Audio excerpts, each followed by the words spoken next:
Just the process that you went through, obviously it was an unbelievable decision you had to make to go to the universities. And my heart goes out to you and your family. Someone worked with troubled families and kids for 35 years as a juvenile probation officer. I know it must have been very gut-wrenching decisions you had to make. That being said, when you went through the process of an independent investigator, especially if you've had some did you say you had some criteria as far as psychological, psychotherapy?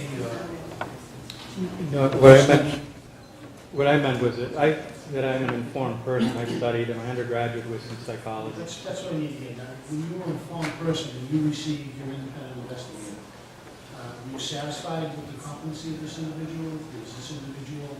Is he advocating because you wanted him to advocate that way, or was he completely independent, made his own decision, and what kind of course of treatment that he was made? Just your experiences going through that process. Well, in my case, it was an ETL who suggested the school, and I went down and took a look at it for myself. It was an educational team leader suggested I take a look at the program, and I took a look at it. And then I presented the idea of going to that school to my neurologist. And Dr. James Riviello, who was at Children's Hospital and now is at Children's in Houston. And he told me that he had many clients from JRC, that he had seen remarkable results with them. And he actually was the person that told me, you should try it, give it a chance, give the GED a chance. But it still took me a year to come to that point. She was still going to the JRC for a year before I finally agreed, okay, we've tried all the state-of-the-art behavioral techniques. She's been to all these schools. We don't have any more time to wait while somebody dreams up a new method. It didn't work for her. But so I allowed it to try it based on his recommendation, Dr. James Riviello, and my gut feeling of seeing the school and seeing that we had nowhere else to go. She had been everywhere. And even then, I only gave them a short window. If it didn't work right away, within a month, I was going to take her right off of it. I think even a week, the night after they put her on it, I was in Dr. Van Heim's office. She had 3 of them on, and I told him, you need to take them off. Only 1 on her. You were satisfied with the process? Yes, I was. The courts, the appointment? Yes, because the attorney for DMR also came to look at Nicole, saw her at the school, saw how she was doing, and he also advocated that he thought it was a good thing.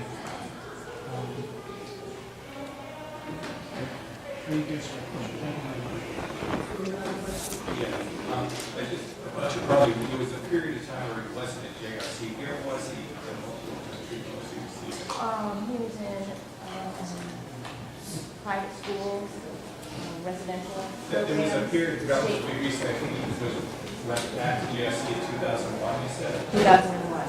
So where was he in 95 and 2000? He was in a program with the May Institute, so independent living program. It didn't work out.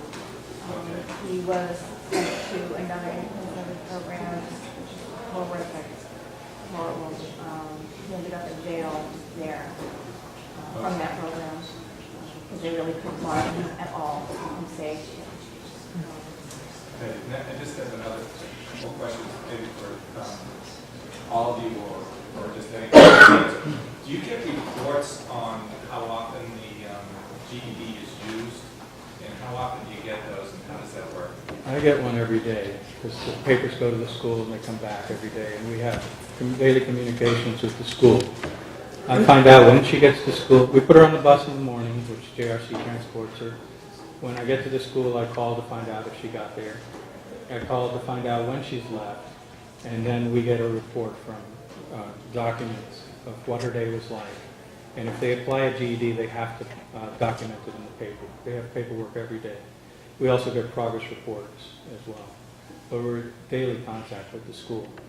And we can go online anytime and look at the record of how many times he's gotten a GED. And then does it tell you why, or the antecedent behavior, or how do they, is that classified? Yeah, it's a general category. It's not a specific category. Like aggressive behavior, for instance. Okay.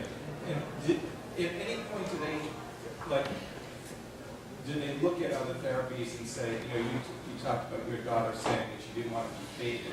Do they, and there are also conversations on what other therapy or whatever the school would like to implement? I'm not sure I can answer that, but I assume it would be the positive reinforcement. Always. That's And always that's- been part of the program. That's basically the program. It's, They don't offer another type of therapy, or they're not looking at some other. The only thing that I'm thinking is that the doctor that testified talked about sort of the neuroscience and the change in neuroscience, and that what other therapies are available. So did they talk to you about anything else, or did we look at, I know they talked about fading the GED, but did they talk about replacing it with something different? I know that the Department of Mental Health works on a regular basis, just trying to find another placement if there's something